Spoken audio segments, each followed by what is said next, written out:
இன்றைக்கி நம்ம பார்க்க போகிற சமையல் என்னென்னு பார்த்தீங்கன்னா ஒரு சூப்பரான அப்பம் ரெசிபி தான் பார்க்க போகிறோம். கார்த்திகைக்கு இது மாதிரி அப்பம் செஞ்சு பாருங்கள், டேஸ்ட்டாகவும் இருக்கும், நல்லா சூப்பராக இருக்கும். வாங்க அது எப்படி செய்யலாங்கிறத பார்க்கலாம். ஃபஸ்ட்டு ரவை எடுத்துக்கலாம். மெஷரிங் கப்பில் 1/4 கப் அளவுக்கு ரவை எடுத்திருக்கேன்.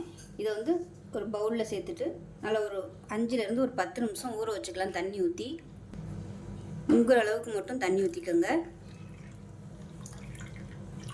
இது தனியாக ஊறட்டும். இப்போ ஒரு பவுல் எடுத்துக்கலாம். இதில் பார்த்தீங்கன்னா மெஷரிங் கப்பில் 1/2 கப் அளவுக்கு பொடிச்ச சர்க்கரை 1/2 கப் அளவுக்கு இருக்குது. இதை இதில் சேர்த்துக்கலாம். மெஷரிங் கப்பில் 1/4 கப் அளவுக்கு காய்ச்சி ஆற வச்ச பால் சேர்த்துக்கலாம். அதே அளவுக்கு 1/4 கப் அளவு தண்ணி சேர்த்துக்கலாம்.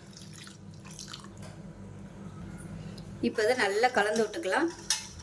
இந்த ஜீனி தண்ணி பால் எல்லாமே நல்லா மிக்சிங் ஆகணும். இதை நல்லா அடித்து கலந்து கொடுத்துட்டு 1/4 கப்புக்கும் கொஞ்சம் கம்மியாக அரிசி மாவு 1/4 கப்பும் எடுத்துக்கலாம். ஒன்றும் பிரச்சனை இல்லை, நல்லா கிறிஸ்பியாகவே கிடைக்கும். இப்போ இதோட சேர்த்துக்கலாம்.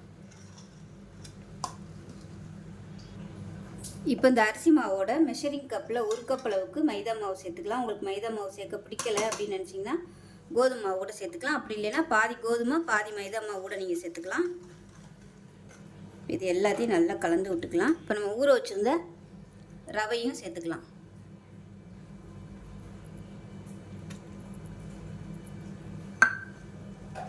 சேர்த்துட்டு நல்லா கலந்து விட்டுக்கலாம். இப்போ இதில் ஒரு பிஞ்ச் அளவுக்கு உப்பு சேர்த்துக்கலாம். உப்பு சேர்த்து நல்லா கட்டி இல்லாமல் கரைச்சி விட்டுக்கோங்க. மாவு இந்த அளவுக்கு இருக்கணும். ரொம்பவும் தண்ணியாக இருக்கக்கூடாது, ரொம்பவும் கெட்டியாக இருக்கக்கூடாது. ஸோ இந்த அளவுக்கு இருக்கட்டும். இது ஒரு 5 நிமிஷம் அப்படியே விட்டுறலாம். ஏன்னா அந்த மாவு பால் எல்லாமே நல்லா செட் ஆகணும், நல்லா ஊறி வரணும். அதனால் ஒரு 5 நிமிஷம் அப்படியே இருக்கட்டும்.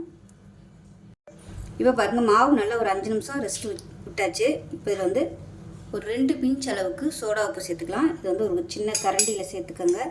சேர்த்துட்டு கொஞ்சமாக ஒரு 2 சொட்டு அளவுக்கு தண்ணி மட்டும் விட்டுக்கோங்க.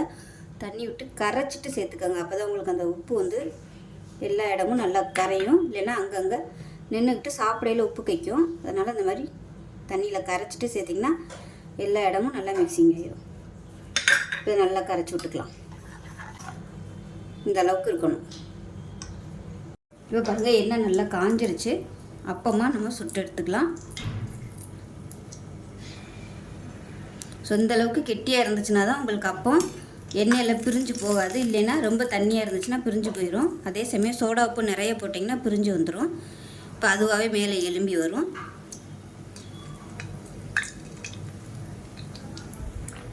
இப்போ பாருங்கள், அதுவாகவே மேலே எலும்பி வந்துருச்சு. இப்போ திருப்பி விட்டுக்கலாம். இப்போ மேலே எலும்பி வந்ததுக்கப்புறமா நம்ம இன்னொன்று ஊற்றிக்கலாம்.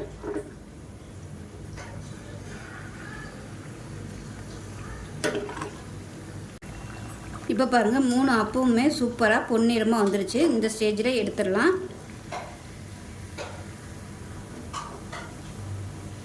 ஸோ இந்த மாதிரி கலர் வரவும் எடுத்துடலாம்.